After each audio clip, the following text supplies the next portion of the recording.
He's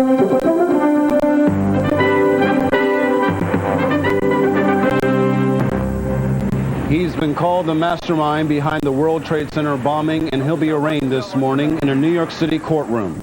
Authorities say Ramzi Ahmed Youssef fled the country just after the February 1993 blast that killed 6 people. He was arrested in Pakistan Tuesday and flown to the U.S. Dozens of people are dead after a powerful earthquake rocked Colombia. The 6.5 magnitude trembler was centered 175 miles west of the capital of Bogota. More than 200 people were injured. Civilians have joined rescue crews digging through rubble in search of survivors. The Republican-controlled Congress passed 2 measures changing last year's crime bill, approved yesterday a 1-year limit for death row inmates to file appeals of their state sentences to federal courts, and the loosening of rules on court usage of unlawfully seized evidence. Meanwhile, President Clinton yesterday denounced efforts to change the law. He unveiled a new grant aimed at hiring more police officers.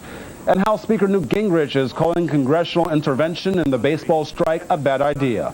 Legislation was introduced to the Senate yesterday that, if passed, will create a 3-member panel of independent arbitrators who would try to settle the 6-month dispute. Spring training is set to begin 1 week from today. And those are some of this morning's top stories from CBS News. He's accused of being the man behind the plan of the World Trade Center bombing. But Ramzi Youssef's arrest leaves one other suspect on the loose. Paul Murnane reports from New York. We may learn more about how authorities managed to nab Ramzi Ahmed Youssef when he appears before Judge John Keenan in Manhattan's federal courthouse later today.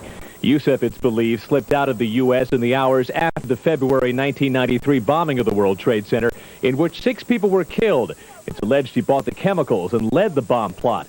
In a 1994 interview, former New York Police Commissioner Raymond Kelly pointed his finger straight at Youssef. Yeah, he is the key to this case. And in fact, one of the defense attorneys even said that in court. But he is a prime mover here. The Justice Department says Youssef was captured in Pakistan on Tuesday. In a written statement, Attorney General Janet Reno said Youssef was turned over to U.S. law enforcement and was flown back to New York on a U.S. plane. President Clinton praised the capture, saying Youssef's arrest is a major step forward in the fight against terrorism. The U.S. government had posted a $2 million reward for Youssef's capture. It's not clear who, if anyone, may have collected. The